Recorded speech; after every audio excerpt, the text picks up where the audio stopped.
Hello दोस्तों, स्वागत है आप सभी का एक बार फिर से हमारे YouTube चैनल ज्ञान स्टार प्लस में।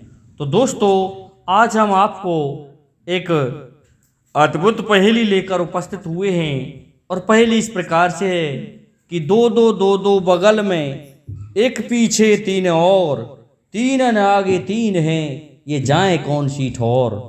दोस्तों, पहेली धार्मिक कह सकते हैं, आध्यात्मिक कह सकते हैं, या फिर वर्तमान पर और भूत पर उतरने वाली सटीक पहेली भी कह सकते हैं।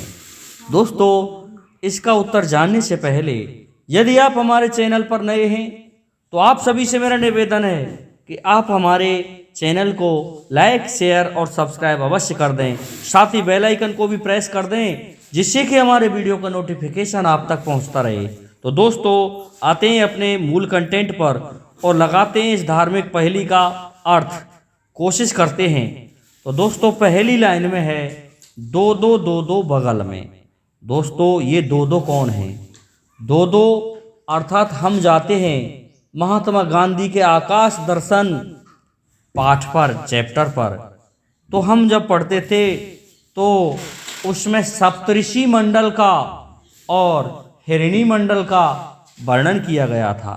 सप्तऋषि में 7 तारों का समूह है और उसमें एक खटोला बना हुआ है, उसमें दो दो हैं बगलों में।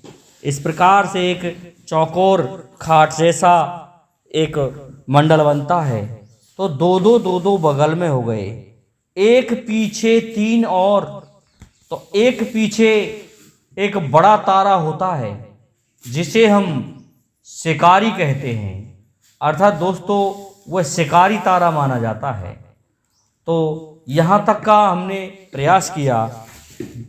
और तीन और, दोस्तों तीन और का मतलब है कि उस सप्तऋषि मंडल में 7 जो तारे हैं उनके आगे 3 तारे और होते हैं जो कि एक लाइन में होते हैं, उन्हें तीन और कहा गया है। उसके पश्चात कहा है कि तीनन आगे तीन हैं, अर्थात उन तीनों से भी आगे तीन हैं।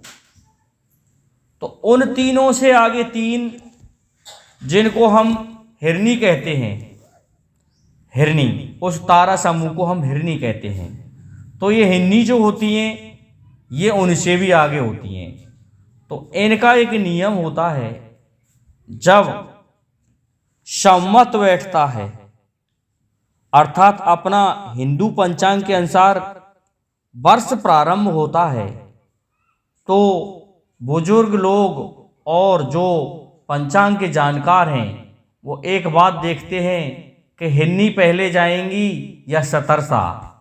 तो यदि हिरनी पहले चली जाती हैं तो कहते हैं कि अब की साल बड़ी शुभ रहेगी, वर्षा अच्छी रहेगी। और यदि सप्तऋषि पहले चले जाते हैं तो उस वर्ष में सूखा रहता है, अकाल रहता है। तो इस प्रकार से कहा है कि दो दो दो दो बगल में, एक पीछे तीन और तीनन आगे तीन हैं, जाए कौन सी ठौर। तो दोस्तों, ये जाते कहाँ हैं? अर्थात ये जाते हैं तीनों लोक और 13 भुवनों में। इसको पन्ना मध्य प्रदेश के एक मीणा ने मुझसे अलग तरह से पूछा था। उन्होंने पूछा था कि बताइए साहब, मेरी पहेली का उत्तर दीजिए कि 3 घूघरी 13 जनी और बांटी कम कम बकेरी घनी। अर्थात दोस्तों, ये 3 घूघरी उन हिरणी या इन तारों को ही कहा गया है और 13 जनी कहा गया है 13 लोग, 13 भुवनों को। 13 भुवनों में ये दिखाई देती हैं, अर्थात वितरित तो कम कम करी हैं लेकिन ये बिखेर बहुत दी गई हैं, अर्थात सभी जगह दिखाई देती हैं।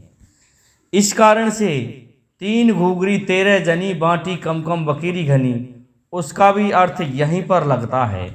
तो मैं समझता हूँ दोस्तों, आपकी समझ में हमारा ये जो वीडियो है आया होगा। तो इसलिए आपसे मेरा निवेदन है कि आप हमारे इस वीडियो को सब्सक्राइब जरूर करें, साथ ही इसको इतना फैला दें कि लोग इसे देखें और बेल आइकन को भी प्रेस कर दें, जिससे कि हमारे आने वाले वीडियो का नोटिफिकेशन आप तक पहुंचता रहे। जय हिंद, जय भारत, जय जय श्री राम, जय जय श्री राधे।